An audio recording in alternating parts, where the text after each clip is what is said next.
Hello, today is April 12th, which means that tomorrow is Dewey's 24-hour readathon of this spring. I just saw it on Instagram. I always forget, even though every single time I want to participate and vlog, and finally I caught it right on time. So the readathon starts at 8 a.m. Eastern time on the 13th Eastern time. So that's gonna be tomorrow 3 o'clock for me. And that's gonna be amazing because I'm already gonna be home, and that's really cool because I'm not gonna have to start at midnight. I'm gonna have most of the day tomorrow to read. In the evening I'm seeing friends, but after everybody goes to sleep I'm gonna be able to read some more, and then a little bit on Sunday again.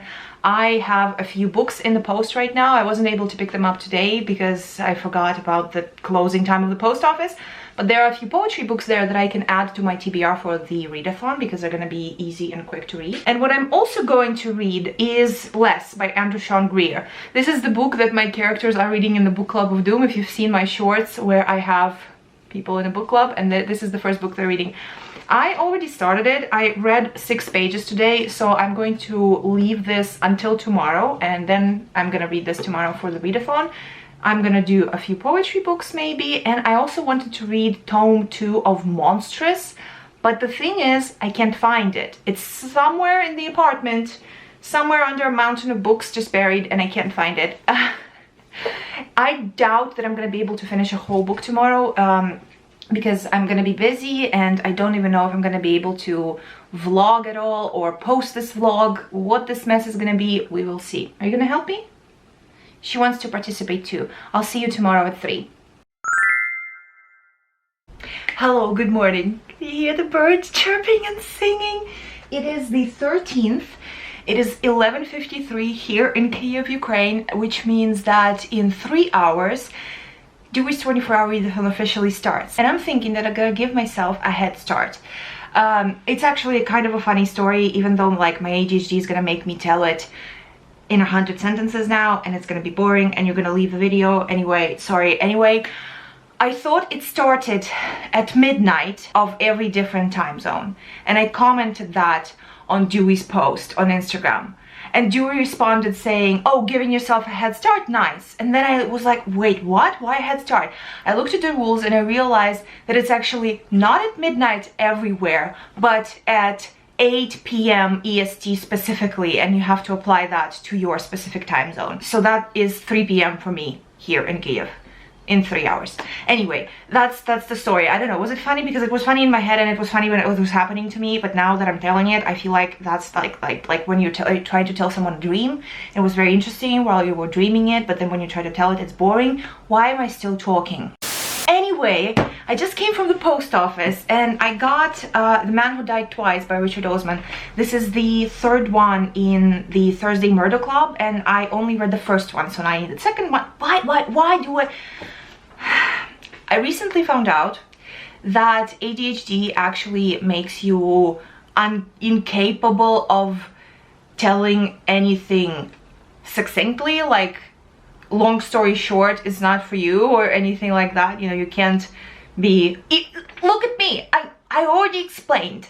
Why do I need a 3rd sentence to explain what I mean? Anyway, I can only tell long-winded stories, and they are all boring and horrible, and I feel like I've only been filming for 2 minutes, but it felt like 10 in my head. And you probably left already because this is boring. And the seller, bless their heart, put this book belongs to inside the book. It's so beautiful, isn't it? I'm gonna put it there and put Jane Darcy in there. Okay, so, and these books, there are 5 poetry books here that I got for about $8, all of them, which was a huge score for me. I love used books. And I have Soft Thorns by Bridget DeVoe. I have A Rose by Kasim Chauhan. I think that's how you pronounce that name. Flux by Orion Carlotto. I like the cover, it's beautiful. Qualb by Kasim Chauhan again. And The Princess Saves Herself in this one by Amanda Lovelace. This is the... no, this and this one, and I think this one as well, are the 3 that I have heard of before. And I think if I had to choose myself which one I would read, I think it would be this one because I feel like I heard some interesting things about it. But I think I'm going to choose this one specifically for the Dewey's 24-hour readathon. All of these look like very modern poetry. This maybe looks to me like just, you know, flipping through, looks a little closer to Ariel. And most of these, this one could be like that, but most of these are very much Instagram poetry. Like they, you know, look at this, and they are even all edited in that same style as Rupi Kaur's first book. There's a QR code here. Okay, well that's not gonna age well. Anyway, I'm going to start with this one for the readathon, and then if I feel like it, I'm gonna pick up another one of these. I wanted to start reading more poetry anyway, and why not today? Why not the day I received these books? That's what I should have been doing anyway. And I'm gonna be reading less, and I also might be reading another book that I'm reading for a different video. I don't know, I should probably pause on the other one for today because I'm reading specifically for Dewey's 24-hour readathon. Why is it always when I'm filming there's some kind of ungodly noise outside? I should be quiet or my boyfriend's trying to sleep. Ow! I don't know what that was. That sounded like a train. There are no train tracks here. I don't know. Anyway, we've got 2 books definitely for me to get through in the next 24 hours. I will hopefully find something else for myself to read. Oh, God, I need shelves because my books used to be all up here on my windowsill, and now it's only about 1/10 of them there, like my immediate TBR, and the rest are in a big heap on a big shelf in the hallway, and it's so uncomfortable trying to go through all of them and find the one I need. I need shelves. So I started The Princess Saves Herself in this one, and first of all, it's dedicated to Harry Potter, for the boy who lived, and there's a lightning bolt and everything.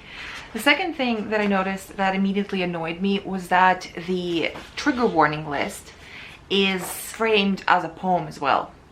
So look at this. It's all one column like this. Trigger warning: this book contains sensitive material relating to every single trigger listed and possibly more.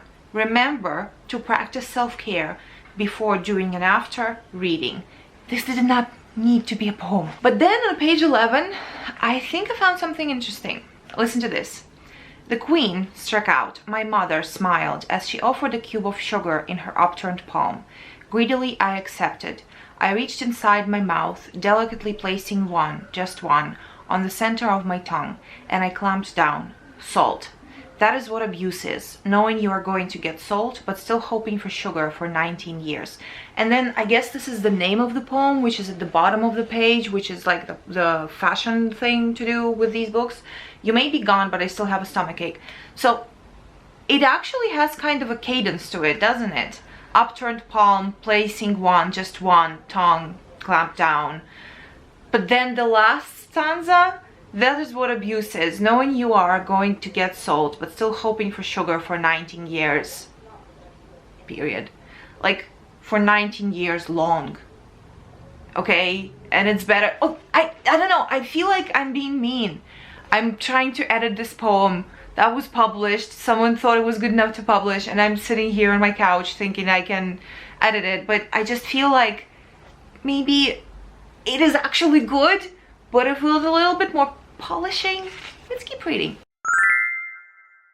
It's always hard for me to read something that I know clearly has some deep meaning, but I don't like the way it's written, therefore I think it's bad, but I know that there's a real person behind these words who put all their heart and soul into them.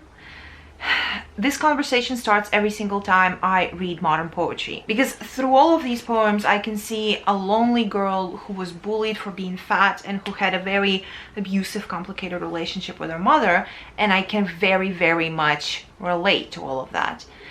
But at the same time, I don't think this is poetry per se. I feel like we need some new determiner.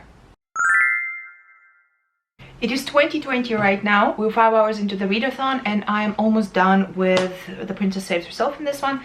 I took a nap and taught a student, so I wasn't reading all the time, but now I'm free and I can just sit here and read. Honestly, so far I think this is going to be 3 stars because there are quite a few poems here that I like and that I think would have been so good with a little bit more work. And I also went on to Amanda Lovelace's, I don't know why I'm out of breath, by the way, I have no idea, I think it's just the allergies. I went onto Amanda Lovelace's Instagram page and their wife's Instagram page, and it's just they're both so cool, and I think me and Amanda Lovelace would have actually been friends. So I feel weird about not wanting to give this a higher rating, even though all of these are so personal and so emotional and important and clearly very, very cathartic for the author. Poetry is a thing that I could write and write and write and talk and talk and talk about. I don't know, it's so hard, but I am enjoying reading it. Hey, listen, I'm home alone. I feel a little bit like shit because my allergies are acting up. It's Dewey's 24-hour readathon, and while I should have finished at least 1.5 books by now, I have not. And now I've got an idea for this video. Listen to this one. They say they only want flowers to grow from my mouth, so I will look them dead in the eye as I shove soft petals past my lips, chew with my jaw completely unhinged, and spit them down at their feet. I will never be your expectations of me. That is borderline good. You must think I'm such a snob. Am I a snob? Huh. No, but do you know what? I am definitely a snob, because there have been a couple of poems in a row that urge you to write that novel that you wanted to write, that book, write that story. And they touched me specifically, even though poetically, like structurally, I do not think they are good.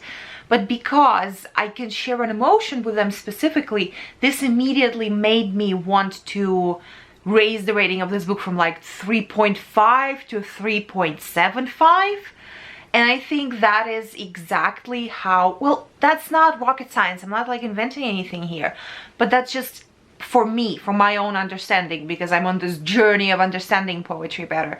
And I'm thinking that, yes, that is exactly why Instagram poetry and modern poetry of this caliber works that well, because it simply talks about emotion that has been repressed for a very long time for a lot of people, and now that we finally find it more comfortable and easy for ourselves to talk about mental illness and the traumatic experiences we went through, it's easy for us to relate to art that is accessible linguistically and that speaks of experiences that we can share in. But does it still make it good poetry? I will die never having gotten to the top of a hill.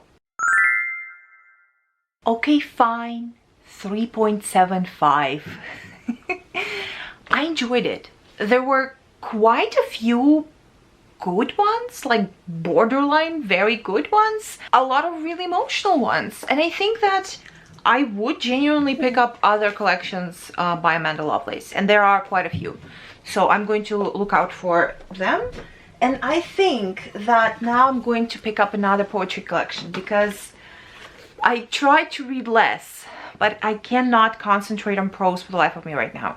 I think it might be the antihistamines that I took, because like I feel like all of the chemicals that I take every single day to function semi-properly are fighting for dominance inside my brain right now, and it's making it hard for me to process certain words. So Les is gonna have to wait for a little bit later, and I'm going to choose a poetry collection. Oh, I think I knew which one I wanted before I even picked him up. I think I want this one because I really do like this cover. And you know what? Amanda Lovelace can have a 4-star, I think, because it made me want to keep writing my own poetry. Isn't that one of the main purposes of art? No, but did I really just read a poem in both of these books with multiple lines of he loves me not, he loves me not, he loves me not, repeated as part of the poem? Did I really read in both of these books, published in different years by different authors with different backgrounds and different experiences, an empty page and at the bottom just a line like symbolizing it? In the first one it was just silence, and in this one something different. Still 3.75, 4, kind of 3.85, I don't know, 2.75. There were quite a few interesting sentiments here. the illustrations were brilliant. Katie Roberts, I think, did them. Katie Roberts, yeah, beautiful illustrations, very, very good. It is beautiful. Like, these books, they are very aesthetically pleasing. That they at least have that going for them. I'll admit that. But I don't know about poetry. I really want to. I want some more poetry thing, because honestly, I cannot concentrate on prose to save my life right now. I don't know why. What is up with my brain and everything else, and what's going on? We've got 3 more poetry books here. Which one should I choose? We've got 2 by the same author and 1 by Bridget DeVoe. This sounds like a French name. Do you think it might be translated? No, it doesn't say anywhere that it's translated, so I'm assuming that it is original English. Well, Soft Thorns. Okay, yeah, let's do this one. Let's do this one, and then we'll see how I feel. It's almost 2 in the morning right now, and honestly, I really want to go to sleep. I have more short books that I could pick up, but most of them are reserved for specific vlogs. I look like a fairy tale witch. I don't know, my hair is just not hairing right now. It's been an ongoing battle. Like, what do you do? What do you do with naturally curly hair that is very, like, tangly and dry? And by the way, not because it's dyed. Like, it was like this before I dyed it.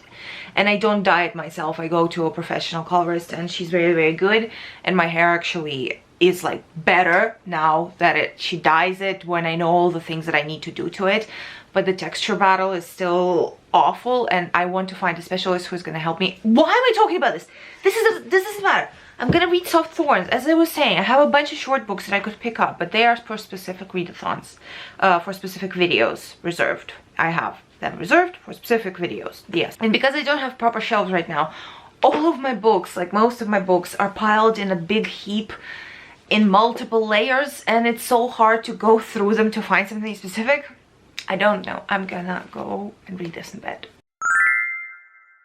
Good morning. There are 4 hours left in the readathon, and I think I can finish Soft Thorns. Maybe something else. I don't know. I really wanted to do some prose, but that means I have to go into the graveyard of books that all just are in a pile.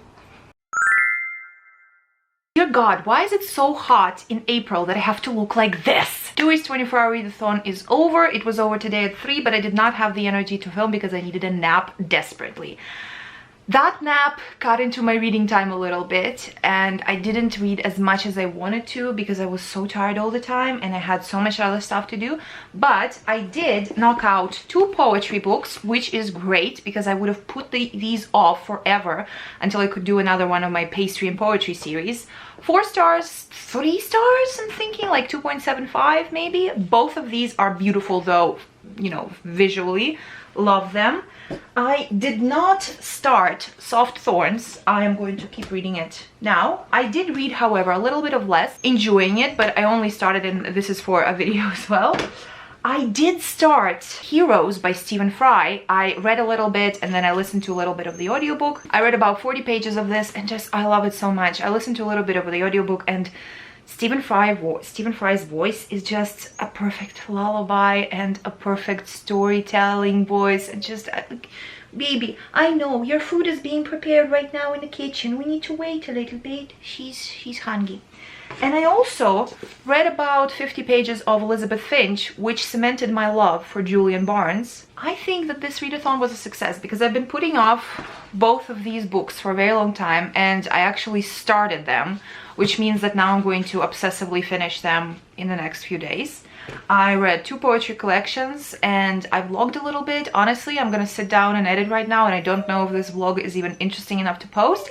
But please let me know anything and everything if you participated in Dewey's 24-hour readathon. Next time it happens, I will block out the entire 24 hours for myself so that I am able to do the Instagram challenges, the hourly challenges, the sprints and everything, and that I'm able to read much more than I did this time.